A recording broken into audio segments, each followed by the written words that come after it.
Muy buenas, en este vídeo vamos a hablar de las diferencias entre la Fórmula 1 y la Fórmula E aerodinámicamente hablando. Es un tema pues muy recurrente, ¿no? Porque llama mucho la atención visualmente cómo los coches de Fórmula 1 son completamente distintos a los de Fórmula E. Aunque tengamos una reglamentación nueva este año 2022, siguen siendo muy diferentes a los de la Fórmula E.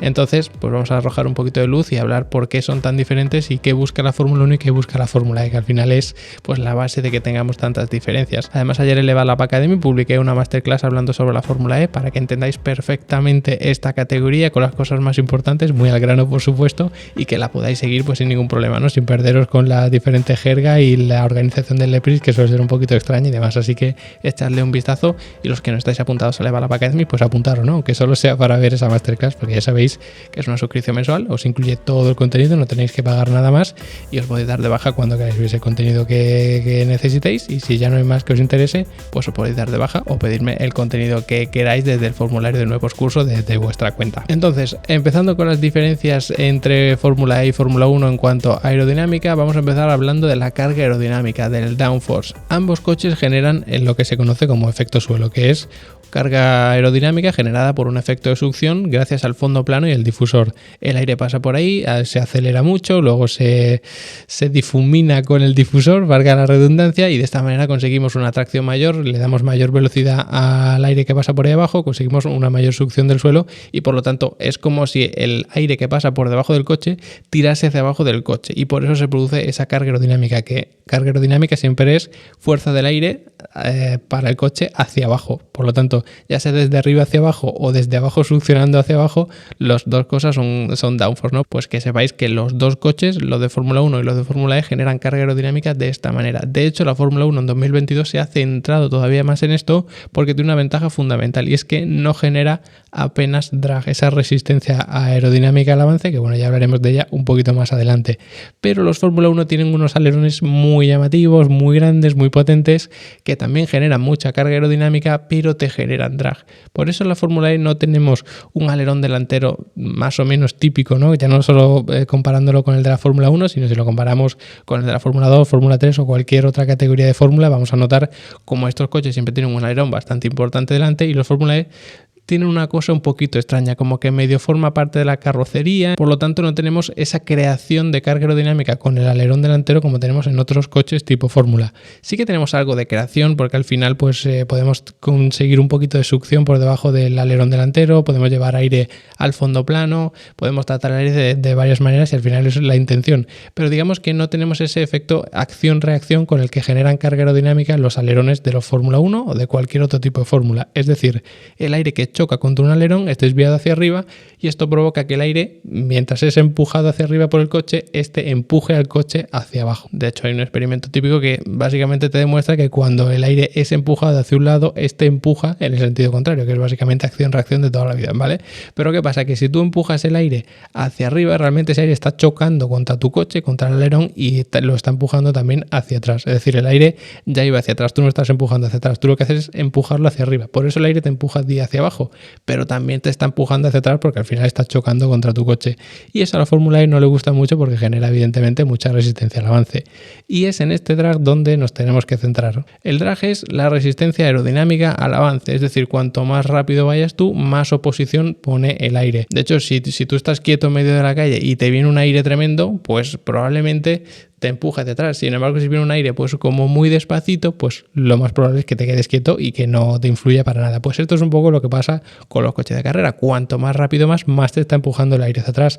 Lo que pasa es que gracias al agarre de los neumáticos y todo un ejercicio aerodinámico, pues evidentemente nunca va a empujar el coche hacia atrás, porque es el coche el que está avanzando hacia adelante, ¿no? Evidentemente lo que está provocando esa resistencia. Pero bueno, más o menos se puede entender el ejemplo. ¿Qué pasa? Que cuanto más fuerte te viene a ti el aire, visualizándolo como que tú estás quieto en medio de la calle y un aire muy fuerte, cuanto más rápido viene ese aire, más fuerza tienes que hacer tú para evitar irte hacia atrás. Pues eso pasa con los coches, que cuanto más rápido va, más fuerza, más potencia, más energía tienes que invertir en cruzar ese aire, y además se hace exponencialmente, porque la resistencia al avance, este drag, depende exponencialmente de la velocidad. Por lo tanto, si la velocidad aumenta por 2, se multiplica por 2, la resistencia al avance no se multiplica por 2, se multiplica por 4. Entonces, eso significa que es exponencial, ¿no? Entonces, pequeñas modificaciones modificaciones en la velocidad pueden suponer grandes modificaciones en el drag. Luego también depende del área frontal del coche, que bueno, es como la superficie que se dibuja si vieses el coche justamente de delante, que puede ser más o menos parecida entre un Fórmula 1 y Fórmula E, y luego el coeficiente aerodinámico, que es un valor que depende un poco de la forma que tenga el objeto, en este caso un Fórmula 1 o un Fórmula E. Este coeficiente no solo depende, por supuesto, de esta acción-reacción o de ese choque del aire contra el propio coche, sino también de las turbulencias que se generen en la parte de atrás, porque el aire está siempre presionando. O sea, tú estás otra vez en medio de la calle sin viento y sin nada, y el aire a ti te está presionando, aunque no lo parezca, ¿no? El entorno, tú tienes una presión de una atmósfera realmente. Entonces, lo que pasa cuando un coche de carreras se avanza hacia adelante es que se generan turbulencias en la parte de atrás. Voy a explicarlo de una forma un poco resumida, aunque haya que matizar muchas cosas, de tal manera que se producen turbulencias atrás, y cuando hay turbulencias lo que pasa es que se reduce la presión, por lo tanto tienes mucha presión adelante, poca atrás, y por lo tanto eso se descompensa y tienes un empuje hacia atrás, ¿vale? Más o menos. Por lo tanto tenemos ese drag que nosotros queremos evitar, porque para vencerlo necesitamos consumir combustible o consumir energía de la batería, y es ahí donde tenemos el gran problema de los coches de Fórmula E, que tenemos una batería muy limitada. Los coches de Fórmula 1, aunque haya que ahorrar combustible, no puedes gastar más de X, tengamos unos 100 litros y tal, realmente tenemos una cantidad de posible energía a utilizar tremenda, y sobre todo si lo comparamos con un Fórmula E. Entonces, mientras que un Fórmula 1 tiene muchísima capacidad de generar ese trabajo de avanzar el coche por muy rápido que vaya, la Fórmula E lo tiene muy limitado. Por lo tanto, el objetivo aerodinámico de Fórmula E y Fórmula 1 son completamente diferentes. La Fórmula 1, ¿qué es lo que busca? Tener altísima carga aerodinámica para ser los más rápidos en curva, porque se lo pueden permitir, porque tienen un motor de combustión que tira del combustible, y eso les permite pues gastar mucha energía para conseguirlo. Pero el objetivo de la Fórmula E no es ese. El objetivo de la Fórmula E es no tener mucha resistencia al avance. Por lo tanto, la generación de downforce pasa a un segundo plano. Lo más importante es no tener mucho drag. ¿Que puedo generar downforce con el efecto suelo? Pues voy a generar todo lo posible, porque eso no me genera mucho drag. Pero no voy a poner un alerón sobredimensionado, un alerón enorme contra el que choque el aire, porque es verdad que me daría teóricamente un paso por curva más rápido, porque tendría más agarre el neumático y demás, pero es que me iba a quedar sin batería rápidamente. Entonces no quiero eso. Por lo tanto, la filosofía y el objetivo de Fórmula 1 y Fórmula E en cuanto a aerodinámica no tiene nada que ver. Por eso en Fórmula E vemos que el alerón trasero prácticamente no existe, porque tenemos una especie de forma muy extraña. De hecho, veréis que donde hay pieza de alerón trasero en un Fórmula E, no hay pieza de alerón trasero en un Fórmula 1. Y el alerón delantero en Fórmula E tampoco tiene nada que ver, es una pieza completamente diferente.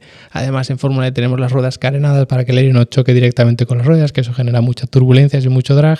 Entonces eso lo cambia prácticamente todo. Y por eso la Fórmula E no va a circuitos tradicionales o circuitos a los que va la Fórmula 1, porque hay larguísimas rectas que se alcanzaría muchísima velocidad y un coche de Fórmula E se quedaría sin batería rápidamente. Así que espero que este vídeo os haya ayudado a entender por qué la Fórmula E es tan diferente a la Fórmula 1, estéticamente, visualmente y, por supuesto, aerodinámicamente, que es la base de todo, no es un poco el motivo, porque buscan objetivos completamente diferentes.